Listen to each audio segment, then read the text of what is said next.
Hello, everyone.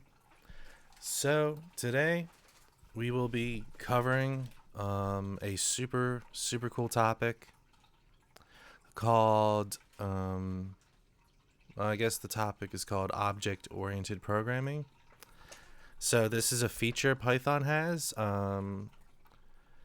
There's a lot of object oriented programming languages out there, especially some of the more modern ones. And what object oriented programming is all about is programming objects.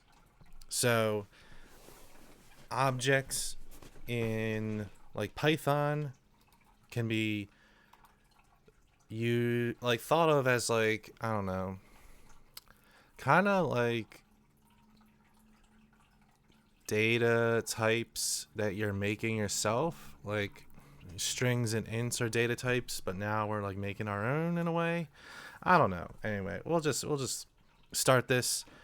So, the probably the most important aspect of this style programming is the idea of the class. Now, a class I always think of as you should use when you're trying to program some sort of noun, like a person, place, or thing, and you want your program to like have that in it. So, like if you're programming some sort of video game, um, you would like have, you have like the main character, the hero of the video game, I guess. And that would be an example of a class I can make. Class hero. And typically when we name classes, we capitalize the first letter of the word that we're going to name it. So my class is called hero. Now, I am going to you could set up basically anything you want as if it were a normal program from here on. So if we're thinking of classes as nouns, I would think of variables as like traits or attributes of that noun. So in a video game, your hero usually has uh like health or HP points, I could say their HP is 10, their health points are like equal to 10. That's what they're going to start out as. And like, I don't know, they got some, I guess we're going to make an RPG. Usually have mana, and that's going to be equal to 5. Okay. So like those are some traits my hero can have. Obviously there's a bit more, which you could get into, but we're just going to start off pretty basic. And so if variables are traits and the class is like the noun and we're making traits for it, then we can make functions within this class, and the functions sort of represent like actions or verbs that are going to happen to the hero. So I'm going to define like a function called I don't know, cast fireball. I guess my hero is obviously like some sort of wizard, and they're going to cast fireball. And what's that going to do? I might say something like print, like I don't know. This is like obviously very arbitrary, but like I am casting fireball. And then maybe it costs like 2 mana points. So all right, here's a little bit of a trick to it. Oh, and we also, something I need to make sure is in here is we're going to say self. And that just basically, don't worry too much about it for now. It just means like whatever is happening, it's going to happen to the class that it belongs to. Well, don't worry about it so much now. Just make sure it's in there. And all right, so if I just say like mana equals mana minus, let's say 2, it's, already causing me some trouble. So what we have to do is just make sure, like in these classes, we just say self dot and then the variable self dot. Just make sure that you put self dot and then the name of the variable whenever we're using variables now. It's just something that is required, because like I said, the self thing means everything we're doing right now is applying to the hero class, the class that itself belongs to, the variable itself belongs to. So from there, I might make another, function called like level up. Again, it's going to be self. And, print out, I have leveled up. And, I could raise my HP. So we do self HP equals self dot HP plus maybe 5.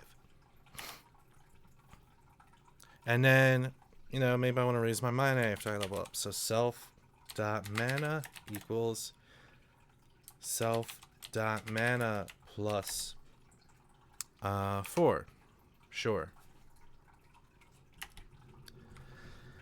And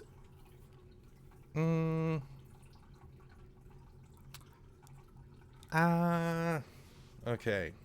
So maybe make another print statement saying something like my health is now self dot HP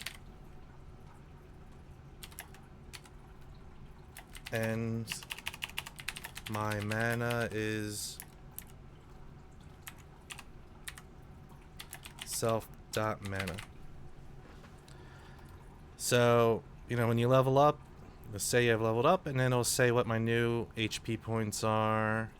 My health points are now, does that make sense? My health points are now blank, and my mana is now whatever. We don't gotta get too crazy. I'm not an English teacher.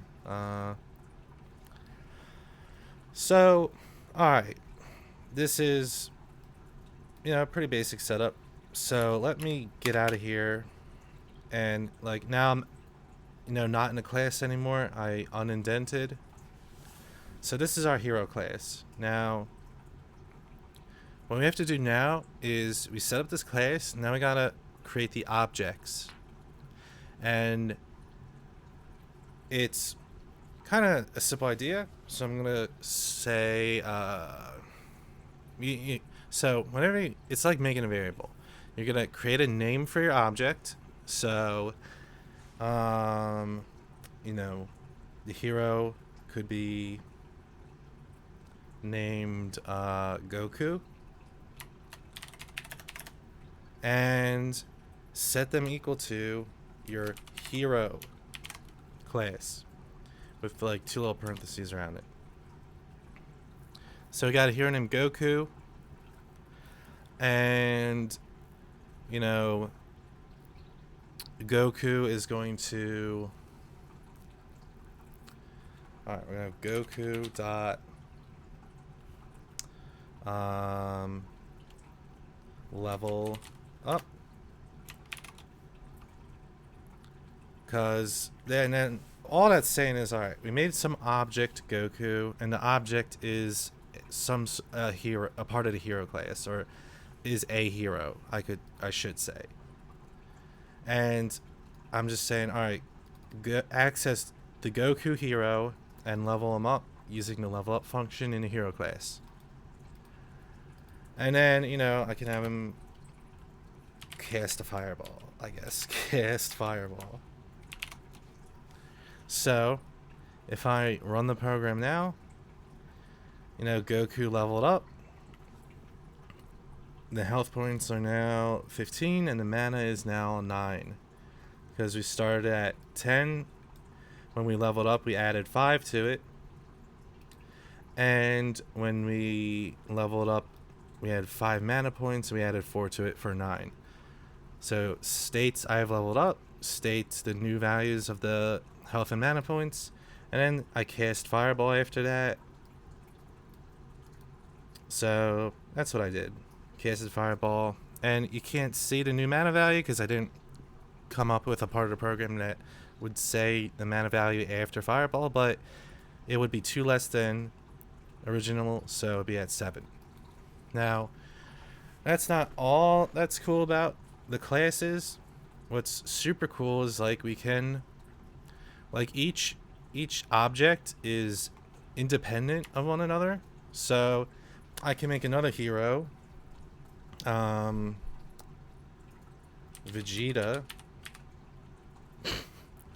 equals same thing hero, and then do some stuff with Vegeta and get totally different values. So I'm just gonna print a new blank space to make it clear what's happening. So I'm gonna do Vegeta is a little bit more reckless. They're gonna cast Fireball first, and they're gonna do that twice actually. I'm gonna do that twice. And then they're gonna level up. Vegeta.level up. So if I run this program, here's the first part's what's happening to Goku. Goku levels up, then casts Fireball. And then after the space, this is what Vegeta's doing. Casts Fireball twice, levels up. Health is now at 15. Mana is now at 5. Because, you cast Fireball twice, so that would take 2 away each time. So it'd have 1 mana after that, and then when you leveled up, add 4 to it. And yeah, that is pretty cool. I mean, as we could see, their values are independent of each other.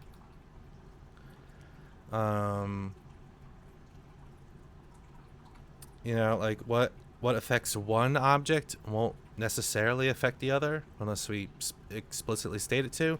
And like I said, we can use all our old programming tricks. So for cast Fireball, right? Maybe if self.mana is less than or greater than or equal to 2, then I'll have it cast the Fireball, because you need 2 mana to cast it. Else, say something like I am out of mana, because if you don't have enough, this is bothering me. So if you don't have if you have 0 mana, you shouldn't be able to cast. Actually, yeah, if you have less than 2 mana and you need 2 mana to cast it, then if you had 1 or 0 mana, then you wouldn't be able to cast it. So print out of mana. And so if I try let's have Vegeta try to cast Fireball another couple times. Let's just do one more. We'll run it. As you can see, Vegeta tries to cast Fireball twice, tries to cast it a 3rd time, but is out of mana. So Vegeta, after the 2nd cast, does not have enough mana to cast Fireball, so explicitly states it. And Vegeta could still level up and gain some mana back, and then afterward we would be able to cast Fireball again, I guess. Yep. And yeah, that's how the basic class object structure works. I mean, hopefully some of this stuff makes sense and the ideas of it make sense. The trickiest part, I guess, is just make sure everything's indented right. Like, indentation is a part where I see a lot of us get like a little bit off, you know? Like, everything that's a part of the hero class will be indented over once. So these variables here are part of hero class because they're indented over. These functions are a part of the hero class, so they're indented over. And then all this code is a part of the hero class. So like this if statement is indented over one from the function because it's also a part of the function. Like, I don't know, just make sure everything's aligned and indented properly and you'll be all right.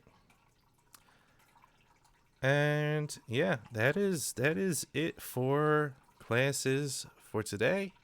We'll learn about some other cool features sometime in the future.